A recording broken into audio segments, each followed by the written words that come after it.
માત્ર રાજકોટમાં જ નહીં પરંતુ ધાનેરામાં પણ ભર ઉનાળે પીવાના પાણીનો પોકાર સામે આવ્યો। પાલિકા વિસ્તારમાં 3 દિવસથી પાણીનો કકળાટ જોવા મળી રહ્યો છે। પાઇપલાઇન રિપેરિંગના કારણે આ સ્થિતિ સર્જાઈ છે। ઉનાળાની અસહ્ય ગરમી વચ્ચે પાણી ન મળતા સ્થાનિકો ત્રાહિમામ પોકારી ઉઠ્યા છે। વૈકલ્પિક વ્યવસ્થાના અભાવે ટેન્કર રાજના દ્રશ્યો અહીં જોવા મળ્યા તો ખાનગી ટેન્કર્સ મંગાવવા લોકો મજબૂર બન્યા છે। તંત્રની નબળી કામગીરી સામે લોકોમાં અહીંયા રોષ જોવા મળી રહ્યો છે। ભર ઉનાળે અહીંયા ટેન્કર રાજની સ્થિતિ, પાણીનો પોકાર અહીંયા જોવા મળી રહ્યો છે। તંત્ર દ્વારા ભલે વાયદા કરવામાં આવતા હોય કે 12 માસ પાણી પહોંચાડવામાં આવે છે, પરંતુ ઉનાળો આવતાની સાથે જ આ પ્રકારની સમસ્યા ઊભી થઈ જતી હોય છે। ધવલ અમારી સાથે જોડાઈ ગયા છે। ધવલ, પાઇપલાઇનમાં ખામી સર્જાઈ છે, તેના જ કારણે આ પાણી કાપ છે કે પછી પાણીનો પોકાર છે કે પછી હંમેશા આવી સ્થિતિ રહેતી હોય છે?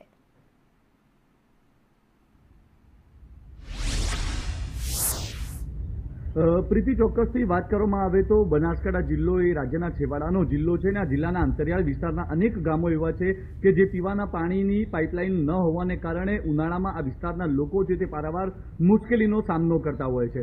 ધાનેરા પંથકની વાત કરવામાં આવે તો ધાનેરા પંથક એ બનાસકાંઠા જિલ્લાની બોર્ડર વિસ્તારના વિસ્તારો છે કે જ્યાં કોઈ મોટી સિંચાઈની વ્યવસ્થા ન હોવાને કારણે આ વિસ્તારમાં નર્મદાની પાઇપલાઇન દ્વારા પાણી પહોંચાડવામાં આવે છે, પરંતુ ધાનેરા શહેરી વિસ્તારની વાત કરવામાં આવે તો આ શહેરી વિસ્તારમાં જે પ્રકારે નર્મદાની પાઇપલાઇન દ્વારા પાણી પહોંચાડવામાં આવતું હતું, પરંતુ છેલ્લા કેટલાક દિવસોથી નર્મદાની પાઇપલાઇનમાં રિપેરિંગ કામને લઈને છેલ્લા 3 દિવસથી ધાનેરા શહેરી વિસ્તારના લોકોને પીવાનું પાણી મળતું નથી અને તેના જ કારણે ક્યાંક ને ક્યાંક તંત્ર દ્વારા વૈકલ્પિક વ્યવસ્થા તો કરવામાં આવી છે, જે પ્રકારે ટેન્કર દ્વારા પાણી પહોંચાડવામાં આવી રહ્યા છે, પરંતુ પૂરતી વૈકલ્પિક વ્યવસ્થા ન હોવાને કારણે આ વિસ્તારના લોકો છે તે પારાવાર મુશ્કેલીનો સામનો કરી રહ્યા છે। મહત્વની વાત છે કે ધાનેરા શહેરી વિસ્તારની વાત કરવામાં આવે તો 25,000થી વધુ લોકો વસવાટ કરે છે, પરંતુ પાલિકા પાસે પૂરતી વૈકલ્પિક વ્યવસ્થા પણ નથી। માત્ર 2 કે 3 ટેન્કરો અને ધાનેરા શહેરી વિસ્તારમાં પાલિકાના 8 બોરમાંથી માત્ર 2 બોર જેટલા જ ચાલુ છે અને તેને જ કારણે પૂરતું પાણી પહોંચાડી શકાતું નથી।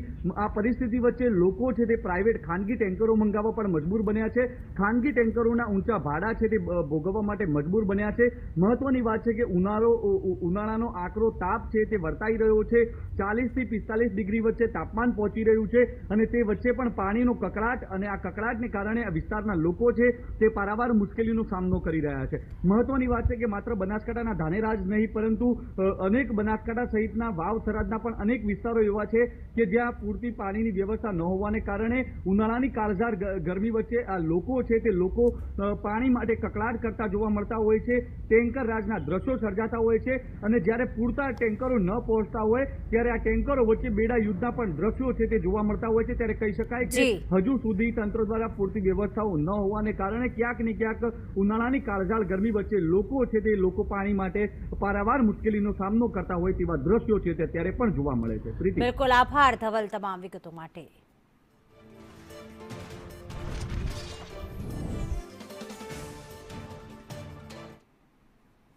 તો ગુજરાતમાં ઉનાળો ચરમસીમાએ પહોંચતા જ પીવાના પાણીનું જે સંકટ છે તે વધુ ગંભીર બની ગયું છે। રાજ્યના 7 જિલ્લાઓના ગામોમાં પાણી માટે ટેન્કરો દોડાવવા પડી રહ્યા છે। સૌથી ચોંકાવનારી વાત તો એ છે કે પાઇપલાઇનના ભંગાણ અને ટેકનિકલ ખામીઓના કારણે લોકોને નિયમિત પાણી મળી રહ્યું નથી। રાજકોટ છે, કચ્છ છે, ભાવનગર છે, બનાસકાંઠા છે, સાબરકાંઠા, અરવલ્લી અને કચ્છ જિલ્લાના અનેક ગામોમાં પાણીની ભારે તંગી સર્જાઈ છે। પાણી પુરવઠા વિભાગના આંકડા પ્રમાણે માત્ર 2 દિવસમાં 468 જેટલા ટેન્કર્સ દ્વારા પાણી પહોંચાડવામાં આવ્યું છે। રાજકોટ જિલ્લાના 60 ગામોમાં, બનાસકાંઠાના 30 ગામોમાં અને કચ્છના વિસ્તારમાં સતત ટેન્કરો દોડાવવામાં આવી રહ્યા છે। કેટલીક જગ્યાએ 1 ટેન્કરથી તો ક્યાંક 2 ટેન્કરથી પાણી પૂરું પાડવામાં આવી રહ્યું છે। સૌથી મોટો સવાલ એ છે કે કરોડો રૂપિયાની પાણી પુરવઠા યોજનાઓ હોવા છતાં લોકો હજુ ટેન્કર પર નિર્ભર કેમ છે? જે પાણીનો પોકાર સામે આવ્યો છે, પાણીની ગંભીર વિકટ સમસ્યા સામે આવી છે, જેમાં કયા જિલ્લામાં કેટલા ટેન્કર દોડ્યા તો બનાસકાંઠાના 10 ગામમાં 225 ટેન્કરો દ્વારા પાણી પૂરું પાડવામાં આવી રહ્યું છે। રાજકોટના 9 ગામોમાં 64 જેટલા ટેન્કર્સ હજી સુધી ફેરા કરી ચૂક્યા છે, જ્યારે કચ્છના 9 ગામ એવા છે કે જ્યાં પાણીની અસુવિધા છે અને 25 ટેન્કરના ફેરા દ્વારા ત્યાં પાણી પહોંચાડવામાં આવ્યું। ભાવનગરના 8 ગામમાં પણ પાણીનો પોકાર અને 57 જેટલા ટેન્કર્સ દ્વારા પાણી પહોંચાડવામાં આવી રહ્યું છે।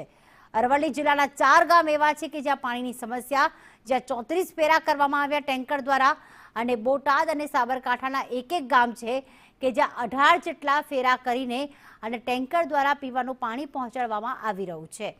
7 જિલ્લા એવા છે કે જ્યાં અલગ અલગ ગ્રામ્ય વિસ્તાર, છેવાડાના વિસ્તારમાં પાણીનો પોકાર સામે આવ્યો. ત્યારે તંત્ર પર પણ અહીંયા મોટા સવાલ ઊભા થઈ રહ્યા છે, કારણ કે તંત્ર કહે છે કે કરોડોની પાણી પુરવઠાની યોજનાઓ છે, તો જો આ યોજનાઓ છે તો ટેન્કરનો ઉપયોગ શા માટે કરવામાં આવે છે? દર વર્ષે એકની એક જ સમસ્યા શા માટે લોકોને આ રીતે હેરાન કરતી હોય છે? લીકેજ અને જાળવણી માટે જવાબદાર કોણ છે? જો કારણ એવું આપવામાં આવે છે કે નર્મદાની પાઇપલાઇનમાં લીકેજ થયું, ખામી સર્જાઈ, તો પછી આ ખામી સર્જાઈ છે તેના માટે શા માટે જવાબદારો સામે પગલાં લેવામાં નથી આવતા? ઉનાળાની પહેલા ખબર જ હોય છે કે ઉનાળો મે માસમાં આકરો બનતો હોય છે, તો એની પહેલા તૈયારી શા માટે નથી કરવામાં આવતી? અને ભર ઉનાળે જ્યાં કાળઝાળ ગરમી હોય, જ્યાં પાણીનો વપરાશ વધારે હોય, એવા જ સમય આવે પાણીનો જે સમસ્યા છે, પાણીની સમસ્યા છે તે ઊભી થતી હોય છે. ત્યારે આના માટે કાયમી ઉકેલ શા માટે નથી લાવવામાં આવતો, અને કાયમી ઉકેલ ક્યારે મળશે? સ્થાનિકો પૂછી રહ્યા છે. ગુજરાતમાં નર્મદા નહેરનું જે આખું નેટવર્ક છે, જેમાં બનાસકાંઠા જિલ્લામાં, સાબરકાંઠા જિલ્લામાં, કચ્છમાં 6000 કિલોમીટરનું નેટવર્ક છે, અને ભુજ સહિત અનેક શહેરોમાં પાણી પહોંચાડવામાં આવતું હોય છે. એ રીતે રાજકોટમાં પણ છે. રાજકોટમાં તો દર વર્ષની સમસ્યા છે, અને ત્યાં તો જે પાણીનું આખું નેટવર્ક છે તે પણ બનાવવામાં આવ્યું છે. ભાવનગરમાં પણ 77 કિલોમીટર અને મુખ્ય પાઇપલાઇન છે. તેમ છતાં હજી પણ કેટલાય ગ્રામ્ય વિસ્તાર એવા છે કે જે પાણીથી વંચિત છે.